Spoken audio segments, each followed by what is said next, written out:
కాసేపట్లో తెలంగాణ కేబినెట్ భేటీ కానుంది. సీఎం రేవంత్ రెడ్డి అధ్యక్షతన జరిగే ఈ సమావేశానికి మంత్రులతో పాటు ఆయా శాఖల ఉన్నతాధికారులు హాజరు కానున్నారు.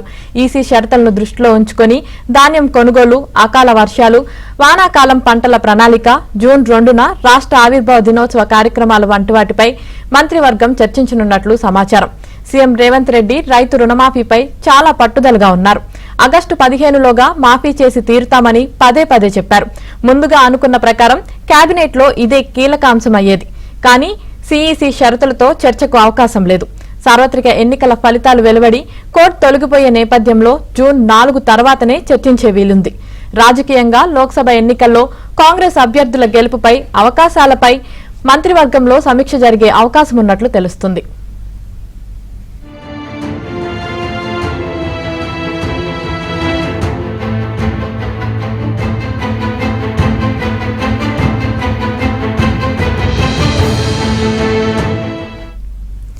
ఒక రోజంతా కొనసాగిన ఉత్కంఠకు తెరదించుతూ రాష్ట్ర మంత్రివర్గ సమావేశం నిర్వహణకు కేంద్ర ఎన్నికల సంఘం అనుమతి ఇచ్చింది.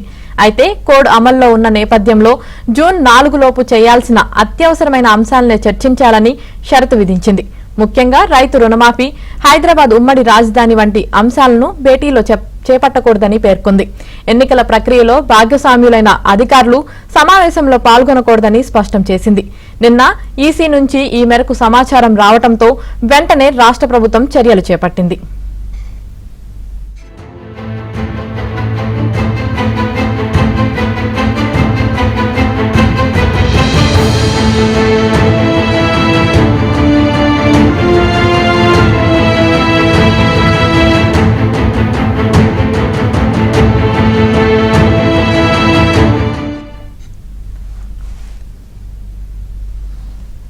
కాసేపట్లో తెలంగాణ కేబినెట్ భేటీ కానుంది. సీఎం రేవంత్ రెడ్డి అధ్యక్షతన జరిగే ఈ సమావేశానికి మంత్రులతో పాటు ఆయా శాఖల ఉన్నతాధికారులు హాజరు కానున్నారు.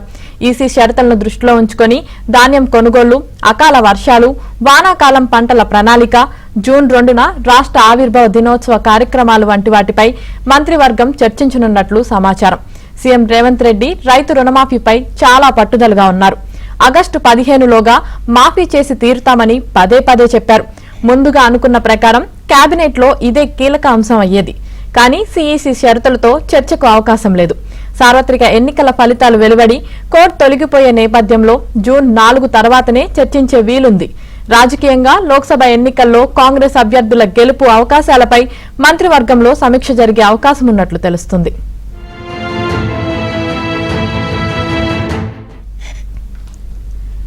సీఎం రేవంత్ రెడ్డి అధ్యక్షతన కాసేపట్లో తెలంగాణ కేబినెట్ భేటీ కానుంది. ఇదే విషయానికి సంబంధించి మరింత సమాచారం మా ప్రతినిధి రాజేష్ లైవ్ లో అందిస్తారు. Rajesh, good evening. మరి కాసేపట్లో తెలంగాణ కేబినెట్ సమావేశం ప్రారంభం కానుంది. ముఖ్యమంత్రి రేవంత్ రెడ్డి అధ్యక్షతన ప్రారంభం కానటువంటి యొక్క మంత్రివర్గ సమావేశంలో ఆన్ గోయింగ్ స్కీమ్స్ ప్రధాన ఎజెండాగా చర్చ జరగడం అవకాశం కనిపిస్తుంది. ఇప్పటికే ఎలక్షన్ కమిషన్ ఆఫ్ ఇండియా కొన్ని షరతులతో కూడినటువంటి అనుమతి ఇచ్చింది. ప్రధానంగా రైతుల రుణమాఫీకి సంబంధించిన అంశంతో పాటుగా బైఫర్కేషన్ తర్వాత, రాష్ట్ర విభజన జరిగిన తర్వాత మిగిలిపోయినటువంటి ఉమ్మడి ఆస్తుల విలువకు సంబంధించిన విషయంలో ఇలాంటి నిర్ణయం తీసుకోవద్దు, అట్లీస్ట్ డిస్కషన్ కూడా చేయొద్దు అని చెప్పేసి కూడా ఈసీఐ స్పష్టం చేసింది. ఎందుకంటే నవంబర్ వచ్చే నెల జూన్ 4న పార్లమెంట్ ఎన్నికల ఫలితాలు వెలువడేంత వరకు కూడా ఎంసీసీ కోడ్ అందుబాటులో ఉంటుంది. కాబట్టి ఎన్నికల కోడ్ ముగియకుండా ఎలాంటి నిర్ణయాలు, విధానాలు ఆ విషయంలో రాష్ట్ర ప్రభుత్వం నిర్ణయం తీసుకోవడానికి లేదు. కాబట్టి అప్పటి వరకు జూన్ 4వ తేదీలోగా ఉన్నటువంటి ఆన్ గోయింగ్ స్కీమ్స్ ఏవైతే ఉంటాయో ఈ స్కీమ్స్కి సంబంధించిన విషయంలో మాత్రమే కేబినెట్ చర్చించాల్సి ఉంటుందని చెప్పేసి కూడా ఈసీఐ కొన్ని షరతులతో కూడా అనుమతి ఇచ్చింది. దానికి సంబంధించి మరి కాసేపట్లో రేవంత్ రెడ్డి అధ్యక్షతన ప్రారంభం కానటువంటి ఒక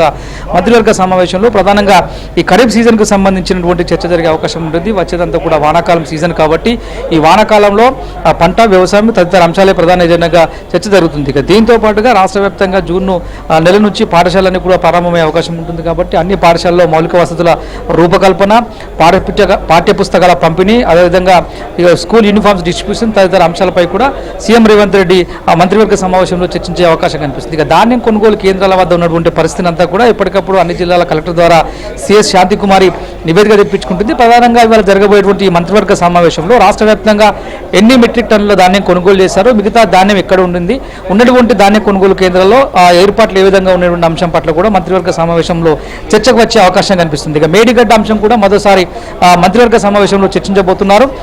మేడిగడ్డ బ్యారేజ్ కుంగుబాటుకు సంబంధించినటువంటి అంశంలో రాష్ట్ర ప్రభుత్వం ఇప్పటికే ఒక కమిషన్ ఏర్పాటు చేసింది.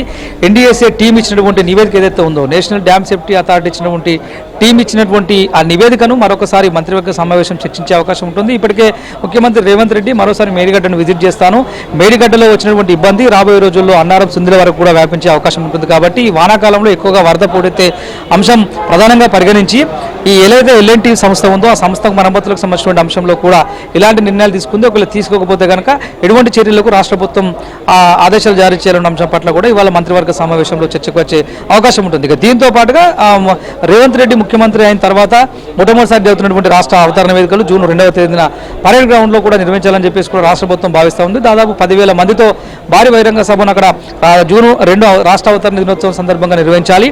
మరొకసారి కాంగ్రెస్ పార్టీ అధికారంలోకి వచ్చిన తర్వాత అమలవుతున్న స్కీమ్ల గురించి ప్రజలకు తెలియపరచాలి. 10 ఏళ్ల